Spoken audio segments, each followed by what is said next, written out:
What is up, everybody? Welcome to another edition of the Touchline Talk Show. Thank you so much for tuning in. As always, be sure to hit that subscribe button so you don't miss any of the content I put out every single week. Good show in store today. Going to kind of recap the biggest news of the past 72 or so hours. A couple major things have happened, so I want to cover all of that. First, though, I want to take some time and kind of wrap up and give some final thoughts on the World Cup that obviously came to a conclusion Sunday morning Eastern Time with Spain beating England to win their first Women's World Cup. Plenty has happened with the Spanish Federation in the hours and days since, and I was so focused on immediately getting a recap video out there talking about the game in particular that I didn't get to talk about some of the bigger picture stuff that goes along with Spain's victory. So that is what I'm going to do today, and then touch on some of the other kind of big takeaways from the tournament. Only one place to begin, though, and that is, of course, with the World Cup champions, Spain. Gonna get to all of the things that have happened. But I want to start with this. If that group of players, without a healthy Alexia Putellas, who was clearly not herself, without all of the Barcelona players who were excluded from the squad, can put in a performance like that against the reigning European champions, who many people, including me, believe are the best team in the world, at least when fully healthy, what does that say about what this Spain team could be and what this Spain team could have been over the past, 2, 3, 4 years, if all of the other stuff had gotten taken care of, if a manager was in place that the players had confidence in, if Spain had their entire squad at this tournament. That's one of the big things I came away thinking about. Is obviously the talent has been there. Putellas, Atania Bonmati, Jennifer Hermoso. But even though Barcelona have a couple of Champions League titles, my big thing has been they haven't actually taken down Lyon. They haven't cemented themselves as the team to beat in Europe. They've cemented themselves as one of the top teams, as one of the favorites every season in the Champions League. But they got their chance against Lyon, and Lyon handled them pretty easily. You combine that with Spain's struggles relative to what they just did at the last couple major tournaments. And yeah, they played the U.S. tough in 2019. Still, though, they haven't been a factor at the business end of these major tournaments, despite all of the progress you've seen in those 4 years. And so I'm just sitting here wondering if the players were not sending letters in protest of the Federation and what they believe is just inadequate training and coaching they're receiving, and if, we'll just say, Serena Wiegman was in charge of this team over the past 4 years, past 6 years, where could this team and this program be? If that group of players dealing with all of that stuff were able to convincingly, I would say, win the World Cup. Now, it wasn't perfect from start to finish. You can still make an argument that Japan or Sweden were the best team in the tournament. But there was no disputing who the best team in that final was. And to me, there's really no disputing Spain were deserving champions, even if they weren't the best team in the tournament. And the other part of this is that the margin of error that is getting smaller and smaller applies to Spain too. We talk about it in the context of the U.S. all the time. But you're just making life more difficult on yourself. And it happened to work out this time. And maybe this was this combination of the tension, the frustration, kind of this unifying cause it just all came together in a way that this was the best version of Spain you were going to get, even with the players missing, even with Putellas at less than 100%. Maybe that's the case. But what if it wasn't? And what if there was a real missed opportunity here? And that this could have been a continuation rather than the start of what it seems like is going to be an incredibly promising time for the Spanish women's national team. And that is why I want to get to the next part of this, which is that this trophy and this success and what these players did is not vindication for this federation behaving the way they have behaved and backing Jorge Vilda the way they have. And one of my big takeaways from the game was Spain won the tactical battle. And Jorge Vilda was technically the one who put Salma Paralluelo out on that field. And Serena Wigman was the one who decided to try and press this team. And now a lot of that had to just do with Spain's technical ability. But the coach that everybody's in love with put a plan together that got ripped to shreds by a team managed by Jorge Vilda. Now, obviously there's a conversation about how much credit does Jorge Vilda actually get for that. Obviously the players deserve an enormous amount of the credit. We're not going to know exactly what that balance, what that dynamic was. Clearly the players don't think highly of him. There's a reason we are at this point and that players don't want to play for him. But I do want to recognize that Spain won the tactical battle, and I think Vilda got the lineup right. But going back to the point I made at the beginning, that doesn't mean that these were the right decisions. To me, what it says is, how many opportunities did you miss? And how much farther along could this team be if you had actually listened to your players and if you had trusted your players and given them an opportunity to do this sooner and not made their lives so difficult and not made them have to focus about fighting the federation, but rather focused on, the opponent. Because more than anything else, this is a story about these players. And so I don't see this as proof. And of course, the federation and, there were the Vilda in tweets and all that stuff. To me, that's not only is that not what this is about, but I don't even think you get that vindication to say that you were right. Because if you were right, then what has been happening the past 4 years where this team hasn't been a factor in the last couple major tournaments? It's not like this is a new group. Now, some of these players were obviously brought in because of the players who weren't there, and, the squad changes over a 4-year period. But it's not like all these key players just popped up. Alexia Putellas has been there. Bonmati, Paredes, Hermoso. These aren't a bunch of 22-year-olds. So I want to get that out of the way first. To me, if you want to make this a bigger conversation just outside of the players and talk about the federation aspect, it's not about, is this vindication? They're going to say it is. But I want to flip that around and say, if the players were able to overcome all of these obstacles you put in their way, how much have you held them back from? Now, maybe it was the perfect storm and that tension needed to be there for this team to perform the way it did. It's possible Jose Mourinho will tell you there's a lot of validity to that. It's kind of his managerial philosophy. Got to have some chaos and some turmoil in there.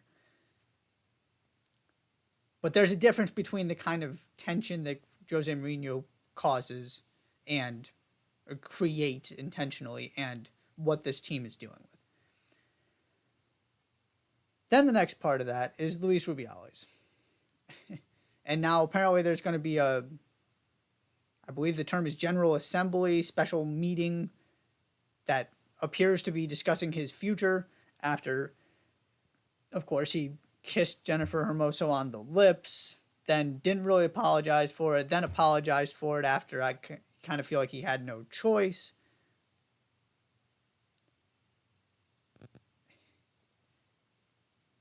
Is there, and this is really the question I come back to on this, is there anything Rubiales has done that makes it worth keeping him around? With not only this stuff, but some of the other things that have happened in his tenure. Do you feel like he is actually making a difference where he is worth the headache, the PR, the frustration with the players? Because you've got an awfully special group of players here. That is ultimately what this is about. And the Federation continues to try and take credit, continues to take away from the celebrations. Because how much time have we actually spent talking about what Spain did in the 3 days since they won the World Cup? All the headlines have been about Luis Rubiales.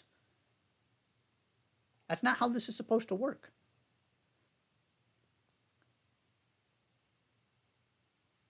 Obviously, what he did was not okay. His behavior is unacceptable. We'll see what happens from here. Because the point I want to end on was Spain before I get to some other teams. Of course, it's a completely different set of circumstances and different context. But there are some real similarities to the stuff I was talking about with the racism issues in La Liga on the men's side and everything Vinicius went through last season. It's about people in leadership, people at the top, not holding themselves accountable or not being held accountable by others. Right? What was the immediate reaction? It was to dismiss what Vinicius was saying, to dismiss the severity, the prevalence, the seriousness of him being racially abused. What was the initial reaction here? To take the credit away from the players, to dismiss Rubiales' behavior, to try and downplay it.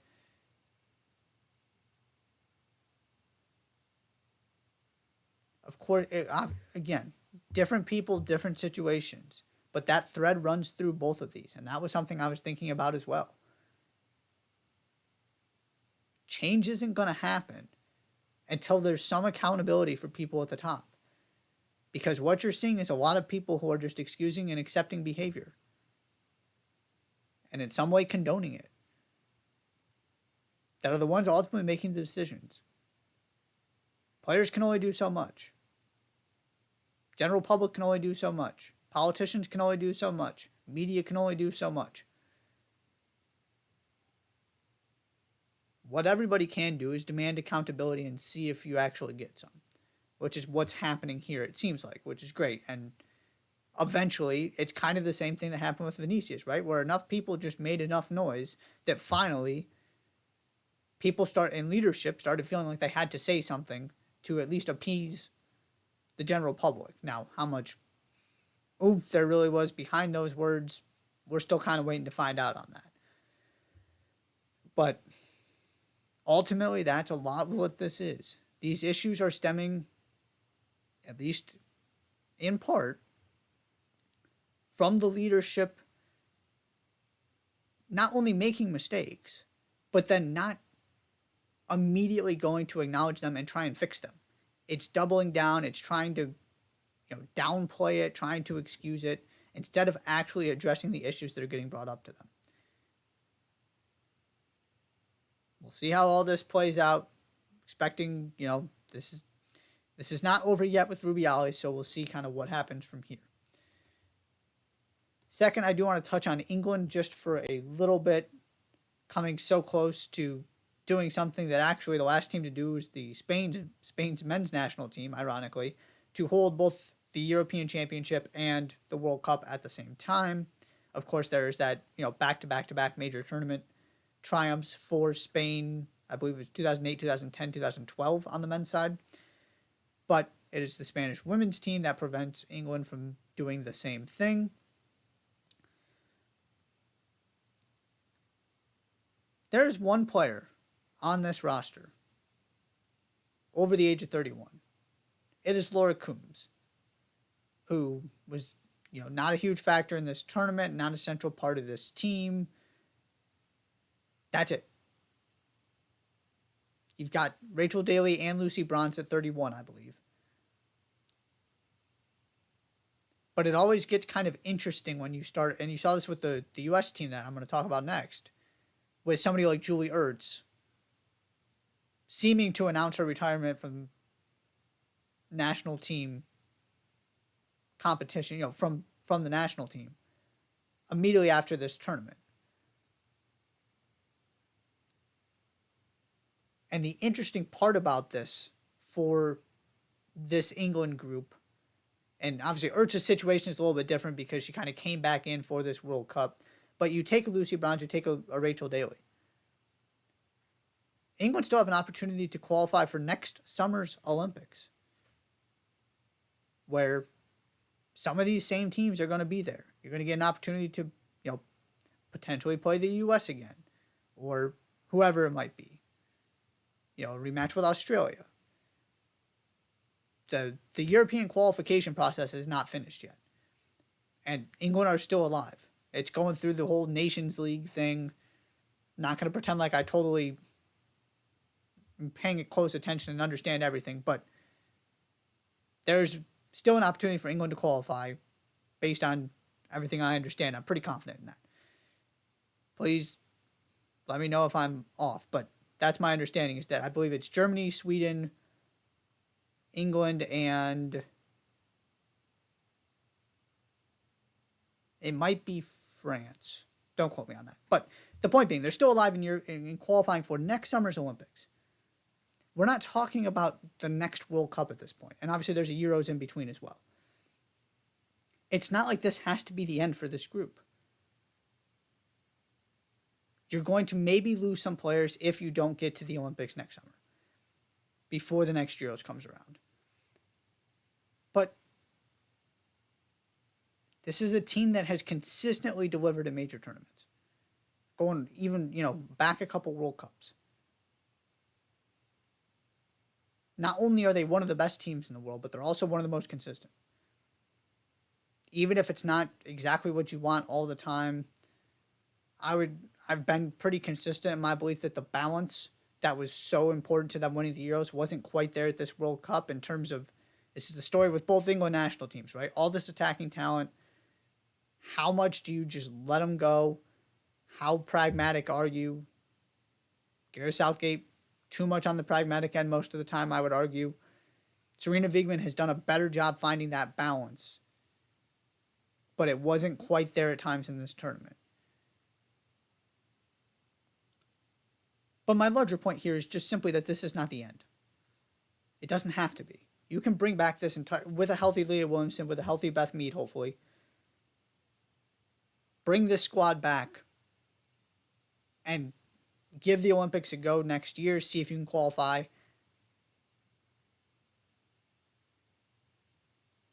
And then go from there. Of course, you have your Ella Toons, your Lauren Jameses, your Alicia Russios, who are still, under the age of 25. But this group that has been through so much can still continue. And that is where I wanted to start this conversation with England. The other thing I just wanted to mention quickly is there was a lot of talk about the things going on with other teams in this tournament, with Spain, with Jamaica, South Africa. You can go down the list. Canada. England were dealing with some stuff too, whether it was the federation issues. The Athletic had a whole piece about kind of some of the other smaller things that happened. Of course, you had the injuries. Then Kira Walsh gets hurt. Lauren James gets suspended for 2 games. There were quite a lot of distractions for this team. Now, you can't make that excuse with what Spain was dealing with, and Spain were able to overcome it. But, again, some of the self-inflicted from the Federation. Can you learn from this and set these players up for success better next time around? Whether that's the Olympics, the next Euros, next World Cup. I still really, really, really like this team.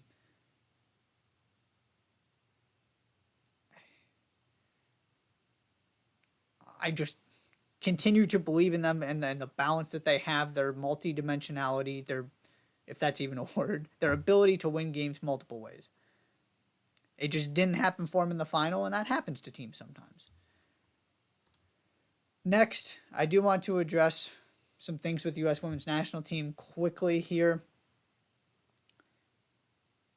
I wrote about this in my 5 things from the week, but haven't talked about it on video. And now it makes even more sense with some of the stuff that Lindsey Horan has said. My biggest concern in terms of first team, your actual U.S. women's national team, not the whole program, but the top group that's going to compete at the Olympics next summer and is trying to find a new coach and a new general manager. To me, this is about talent maximization more than anything else. It is not a talent issue. And I do, there is that worry. If you look at what Spain have and what Spain have coming up the pipeline with the success of their youth teams, you look at England and the new players that are coming in there. Germany, obviously really talented. Netherlands, Sweden, Japan were excellent at this tournament. The talent advantage is not what it once was. And there's a real argument that on paper, the U.S. is not the best team in the world anymore. Maybe it kind of depends on, the tournament. And obviously this was nowhere near a full strength U.S. team. So maybe if you do throw Katarina Macario and Mallory Swanson in there, everybody does kind of feel like it's still the best team in the world. The talent is going to be fine. And I harped on this point. I'll bring it up one more time. Swanson, Macario, Smith, Gurma, Fox. This team is going to be fine for the next, 5 to 10 years. And that's before you even get to the Alyssa Thompsons of the world. What happened at this tournament is that, and at the Olympics, was that Vlatko Andonovski was not able to get the most out of this team the way that other managers were able to get the most out of their teams. And in this, maybe this job more than just about any other in the sport, that's your job. You don't need to make these players better. You don't need to find a way to get something that's greater than the sum of your individual parts. You got to just let these players do their thing. Can you create an environment where that happens? The answer for Andonovski was no, and that's the main reason why he is no longer this team's manager. And then you go hear what Lindsey Horan said. I believe it was to Tobin Heath and Kristen Press on their podcast about, couldn't find the joy. Sweden game, we kind of just made it up on our own and changed what we were doing, and it worked a lot better. Those are the red flags that are really concerning. Because once again, even though this was an incredibly disappointing overall tournament and end result, Sweden nearly took down Spain. The U.S. dominated that Sweden team. It is entirely possible we are talking about a three-peat if they win that shootout. Is it a guarantee? No, of course not.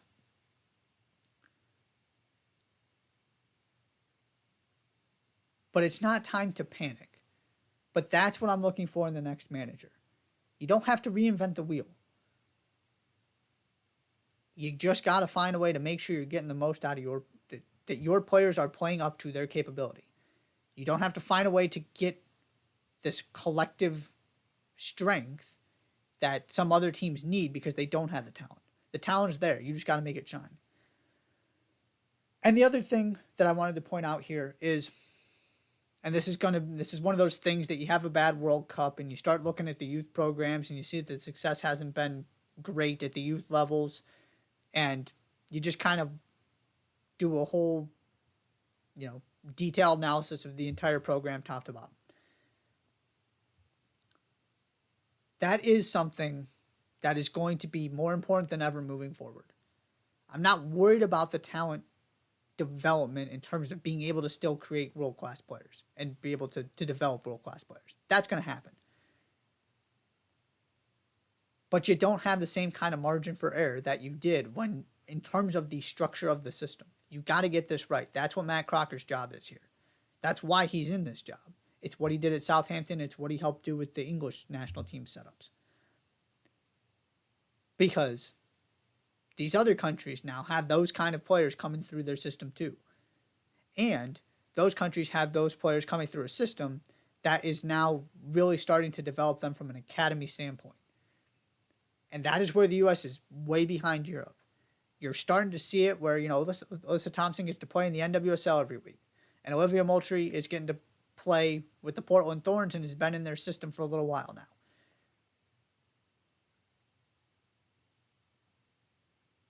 And, it's been interesting listening to the Snacks podcast that Sam Mewis and Lynn Williams are doing.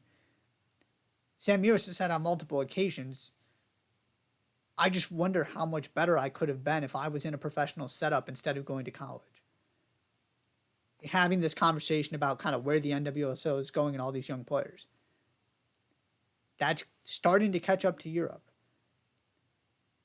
But you don't have the ability to just compensate for mistakes you make in the overall program. Because other countries are figuring this out too, and other countries are putting the same kind of money in. Same kind of detail, same kind of investment.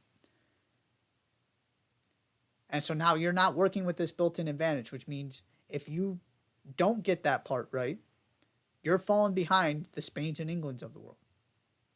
So that is the other part of this I'm interested in. More than ever. Got to get it right from the ground up. That's why Matt Crocker is there. Of course, he's also going to pick the coach. But to me, that is what his job is. And also, that's the general manager. And nobody seems to know exactly what these general managers do. They're just kind of there to support the whole thing. Be nice to see a little bit more definition on that and making sure that you're not just taking for granted your ability to develop players. That you are going through and leaving no stone unturned to make sure that that entire track from start to finish is as good as it can be. And then finally, just overall, of course, one of the big themes of this tournament was the growth of the sport, and look how far all of these countries have come and how far the women's game has come and all of that. And I want to take this in a little bit different direction and just look at this moving forward. First thing is your Jamaicas, your South Africas of the world. Countries that had success in spite of little to no support from their federation. Does the money start to come? Does the investment start to come? Because if Jamaica can do that without any real support from the federation, imagine what they can do with a little bit of money. And not only is it those countries, but also you heard Sam Kerr talking about this with Australia. How does Australia build off of this tournament that captivated the country? And of course, the team on the field delivered, got to the semifinal, was pushing England. Sam Kerr scores that great goal to equalize. Can you take it to the next level? Can you make this a foundational moment within the Matildas program? And then the last part of this is just, what is the overall impact of this tournament on the sport and the way that federations view it? Because what has become abundantly clear, that I've alluded to without specifically saying it at multiple occasions through these other takeaways I've had, is that if you get serious about the women's side of the sport and your women's national team and you put the money in, you're not just going to get better. You can go win major tournaments. Look at England. Look at Spain. Right? We weren't talking about these countries this way 4 years ago. Maybe it's 8 for England.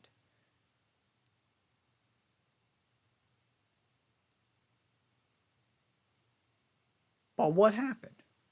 Spain and Barcelona in particular got serious about the women's team. Now they're just churning out world-class players. England got serious about the women's team. Now there is look as good as anybody in the world moving forward about what that team's going to be. But it's not like it came from a place where they were competing with the US a decade ago. That's one of the fascinating parts of this to me, is that any country can look at this and go, you know what, if we give this enough attention and care, why can't we be up there with the best teams in the world? It doesn't mean it's guaranteed. But that's the part of this whole growth thing I think gets overlooked a little bit, is the two finalists just decided to really start investing, right? Countries with incredible heritages in the sport that just were putting all their focus on the men's side. Now they decide to show some attention to the women's side too. And all of a sudden, what do you know? They're turning out world-class players just like they do on the men's side. And you look at the U.S. getting knocked out in the round of 16, and I know it was Sweden, an established world power, but it's there for the taking. To me, that's one of the stories of this tournament, is that if you want it bad enough, there's nobody that's going to automatically stand in your way. This thing is wide open moving forward. You've got probably 5 countries that are right there at the top, but there's plenty of room for more people to join them. And to get to a point like a men's World Cup where you can talk yourself into 10, 15 teams winning it. Who are going to be those other teams that kind of step up in the next World Cup cycle and set themselves on a pathway to being the next England, the next Spain? That was a lot. So that is all for my World Cup reflections. Going to take my first break. When I come back, Mason Greenwood is not going to be a Manchester United player much longer. Going to talk about that and the Portland Timbers parting ways with Giovanni Severese. You're watching the Touchline Talk Show. Don't go anywhere.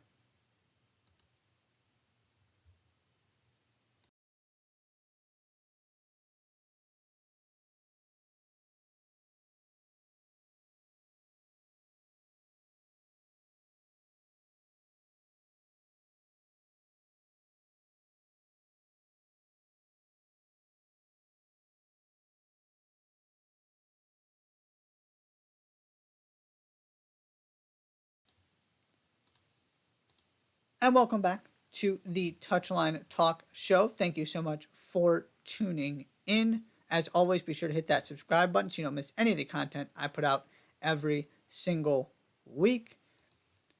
I've been kind of waiting for there to be a resolution on the Mason Greenwood situation, and things were kind of moving quickly. It seemed like it was headed one direction, and then it ends up with the announcement on Monday that United and Greenwood have agreed it's in everybody's best interest for him to continue his career elsewhere. So now that there's kind of a resolution to the first part of this in terms of his future at United, I want to give some thoughts. The first thing, it is incredibly difficult to trust Manchester United in all of this when everything they have said pointed to Mason Greenwood coming back. And not just the reporting that was done saying it was decided he was coming back,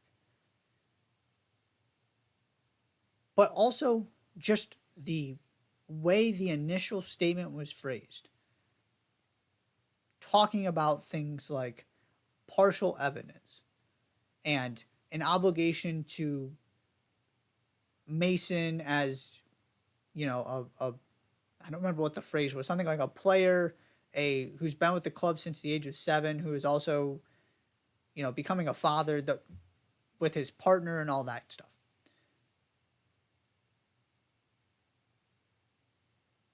There was no, United weren't under any obligation to make that statement so sympathetic to Greenwood. They went to great lengths to kind of balance it out and say, we obviously want to take this very seriously. Victim is the priority here.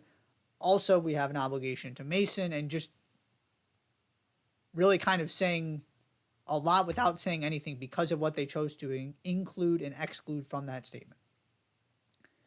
So all of a sudden, you go from that, where it looks like they're laying the groundwork for him to come back, to deciding he's not coming back.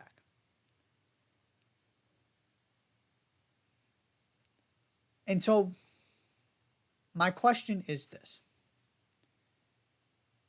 I think it was Richard Arnold's statement, not the official one from Manchester United. I think it was Arnold's letter. But in one of the public statements from United, and maybe it was both of them, there was a firm stance taken that the club believes Mason Greenwood is innocent of what he's being accused of. If that is the case, what other than public pressure explains the decision not to bring him back? Because those words mean very little if you don't back it up with action. And I'm not talking about whether this is the right or the wrong decision. My point simply is, if you're so confident he's innocent, then what's stopping you from bringing him back? Which goes to support the same thing that United's behavior and all of the reporting is supporting, which is that basically everybody expressing their displeasure with this forced United into a U-turn. Which raises a whole bunch of other questions. And yeah, we don't know that for sure. But putting two and two together, the most logical conclusion to come to is that United were planning to bring him back until there was outrage that they were planning to bring him back. And then they decided it's not worth it.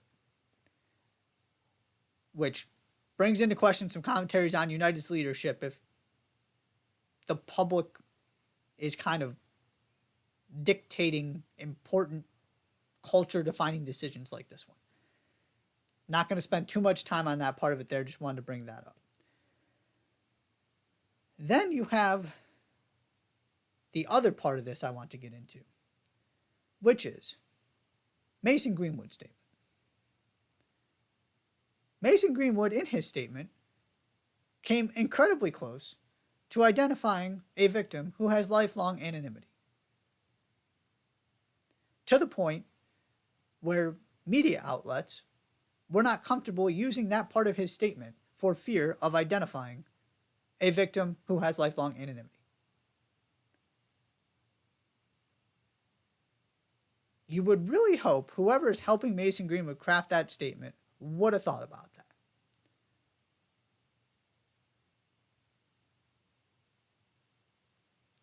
In his statement, Greenwood also said he had been, quote, cleared of all charges, end quote.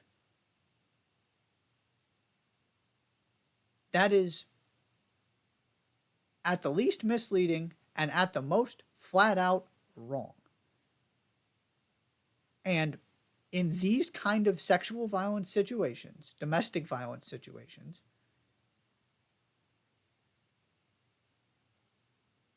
terminology and words are incredibly important. And I would hope I don't have to actually say that, but here we are.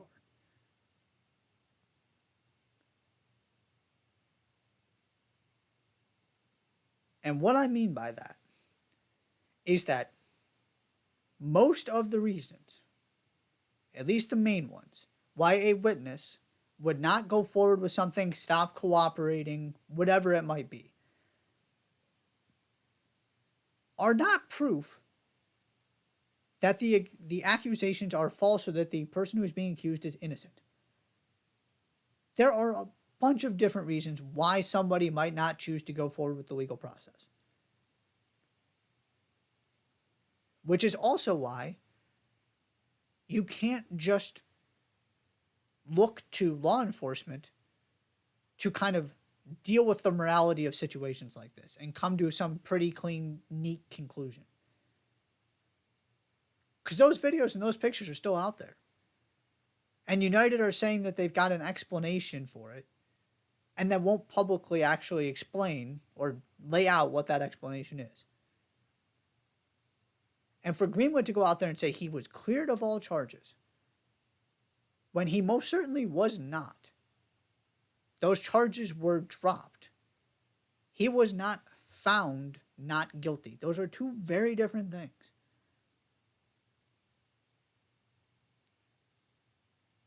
Again, it just screams lack of attention to detail, lack of empathy, arrogance, lack of preparation. You would just hope that somebody in his position would be able to get the kind of assistance needed to put out a more thoughtful, mature statement, I guess is the way that I'll say it. And that United would help him do that.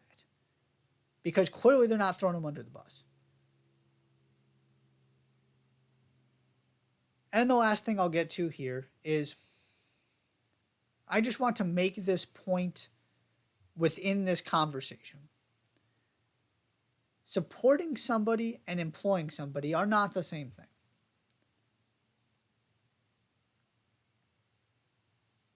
United could have, and to a certain extent kind of did, choose to say we want to help Mason Greenwood, and also we are not comfortable with Mason Greenwood playing for our football club. Right? They didn't, like I said, they didn't throw him under the bus here. And so I just wanted to make sure that didn't get lost in this conversation. That, for example, had they just, and you know, we'll see what the future holds in terms of whether he can find another club and how all that works. But you can open up counseling services, you know, support staff, mentorship opportunities,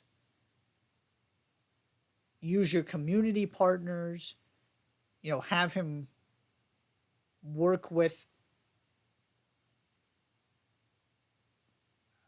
organizations working to prevent domestic violence. There are all kinds of things that you could keep him connected without putting him on the field to represent your team. It's not like it had to be all or nothing.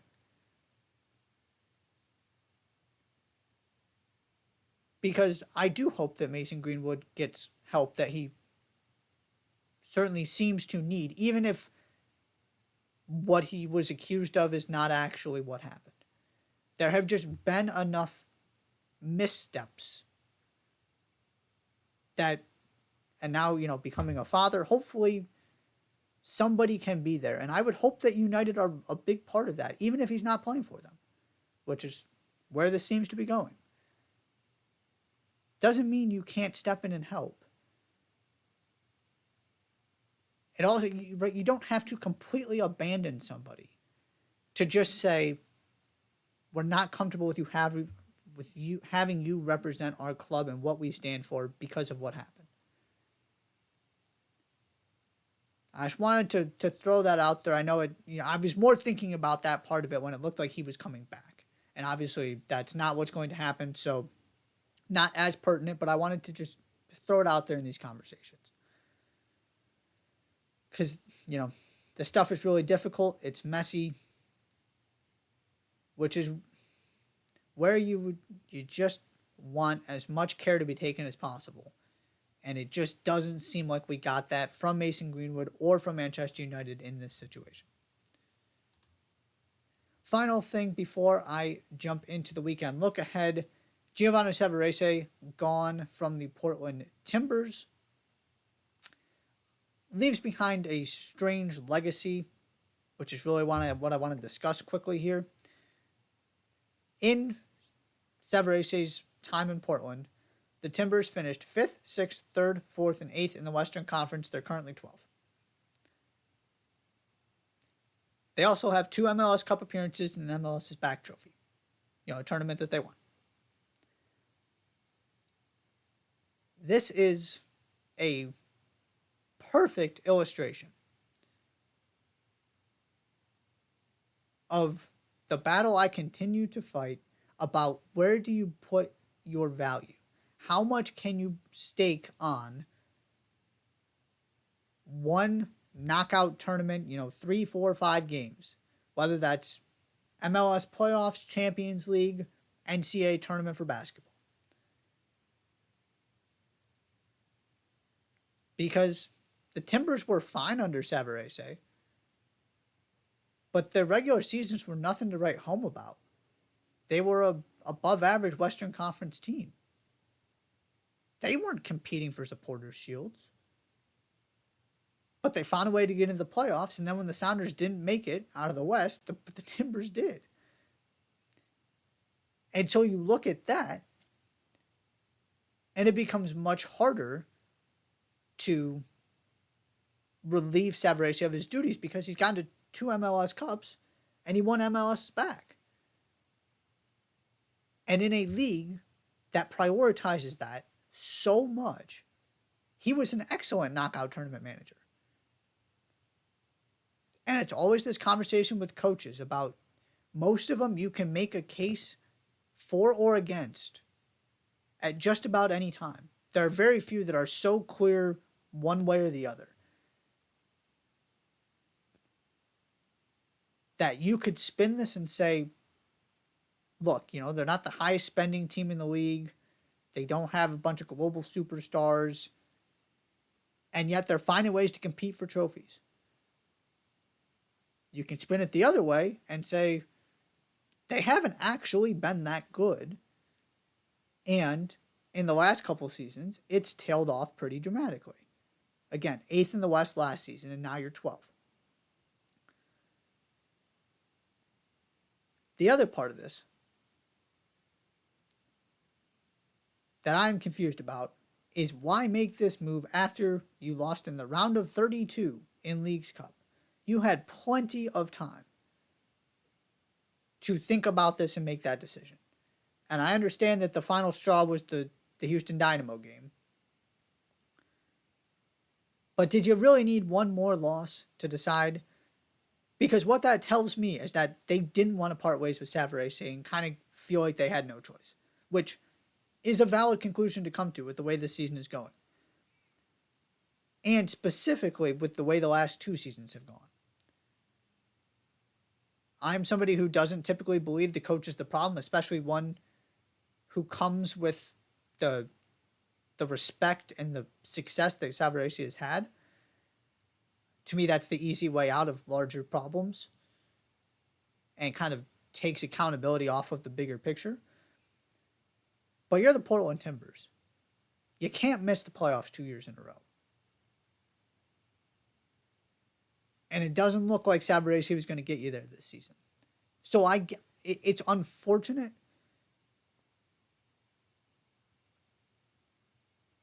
But I also get it. Because this club should be in a better place. And it's kind of just slowly deteriorated. But then you pop up and you make another MLS Cup. And all of a sudden it's a little bit different because so many teams would trade what they have had for what Portland has had. Even though Portland have not consistently been one of the best teams in MLS. Because they just find a way in those knockout tournaments to cause all kinds of trouble, to make runs. Even if you're not necessarily winning all of them, they're just an incredibly difficult team to play against. Now, they've not been so difficult to play against the past 2 seasons, but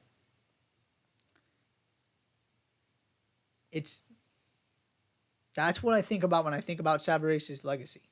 Is it's one of those that you can spin just about any way you want. They should have kept him because look what he's done, or don't. And this is where I tend to be just in general on this sport.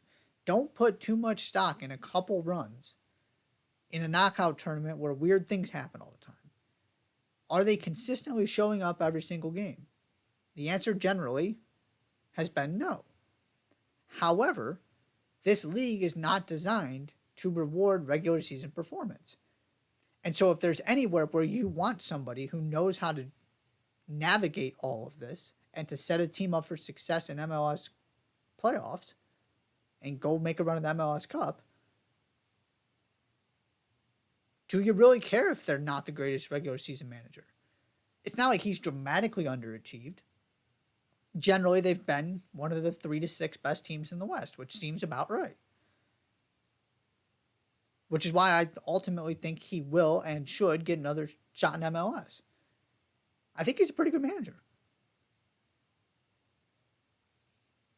It's also one of those things where it kind of just felt like it was time for both to go in their separate directions. This wasn't all on Savarese, that the club had also failed him, but you just needed to separate and kind of start over both of them. But especially if I'm one of these teams that's just desperate for a trophy, thinking about, New York Red Bulls or FC Dallas. I'm just throwing out clubs here, right? And I know FC Dallas has a supporter shield in kind of recent memory, but LA Galaxy would be interesting. That it's not about building the best team in the league, but it's about being a factor. Savarese made the Timbers a factor more times than not. So I will be curious to see kind of where his career takes him, but it will not be in Portland, as the Timbers have parted ways as they try and get back into the playoff conversation and avoid missing for a second season in a row. That is all for this segment. I'm going to take my final break, and when I come back, it is the weekend look ahead. You're watching Touchline Talk Show. Don't go anywhere.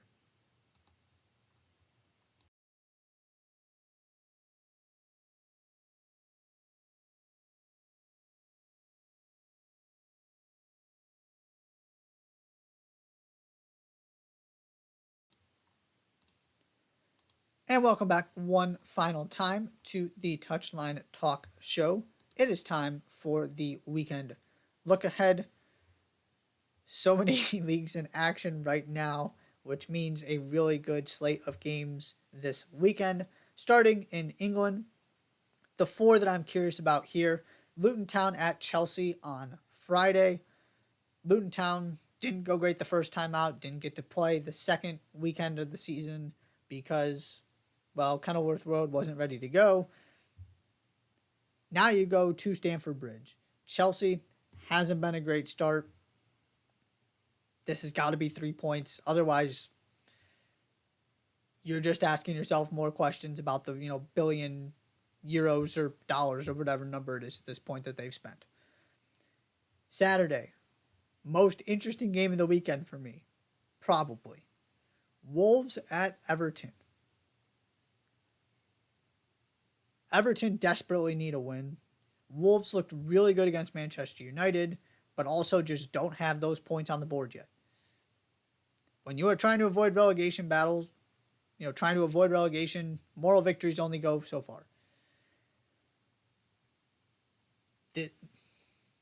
These are the 2 teams that need the biggest boost early in this season. Some of the other teams around them have, put a win on the board, put some points up, it felt pretty good. Not so much Sheffield United and Luton Town, but I think we're looking at one other team getting relegated. I do think those 2 are going down. If Wolves can go into Goodison and get 3 points, we got to start talking about Sean Dyche's job security. I'll have a lot to say if and when that happens, but this is just not good for Everton. Then Aston Villa at Burnley on Sunday. Burnley, another one of those teams that didn't get to play last weekend because of the Luton Town situation. Aston Villa kind of ups and downs so far with those first 2 games. Can they find some consistency and back up what they did last season?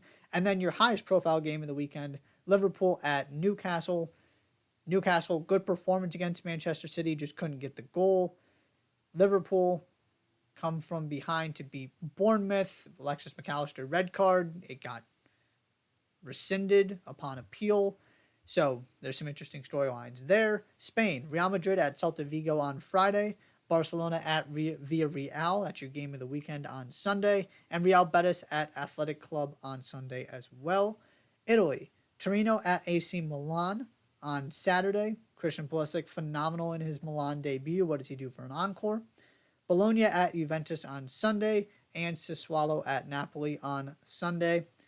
Bundesliga, Dortmund at VfL Bochum on Saturday. Leverkusen at Borussia Mönchengladbach on Saturday. Leverkusen getting a lot of hype with Xabi Alonso, what they did in the transfer window. This is one of those trap games. If you can go into Gladbach and get 3 points, maybe it's time to put them in the title conversation. Again, this is all based on Augsburg at Bayern on Sunday is the other game I have here. Got to see Bayern stumble before anybody else can really insert themselves into the title conversation. But if it's not going to be Bayern, can Leverkusen make themselves one of those other contenders?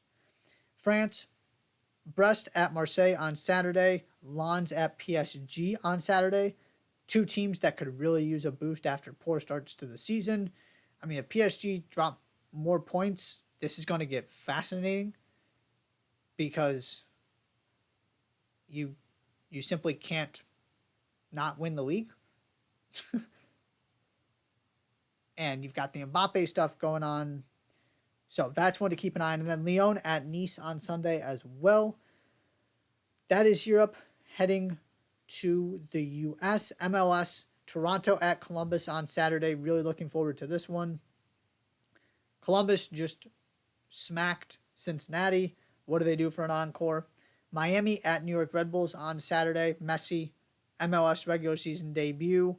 He is playing in the Open Cup against FC Cincinnati as I'm recording this on Wednesday night.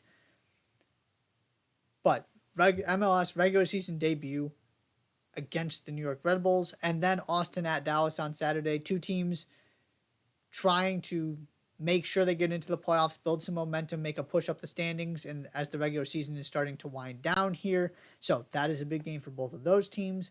NWSL, really good weekend of matchups as well. San Diego Wave at Orlando Pride on Friday.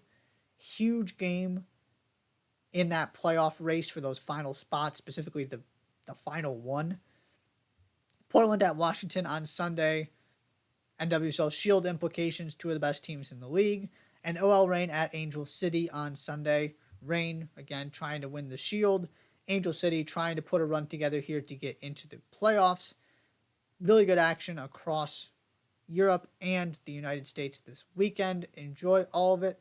That is all for the weekend look ahead. That is all for the Touchline Talk Show this evening. Thank you so much for tuning in. Be sure to hit that subscribe button. I'll see you next time.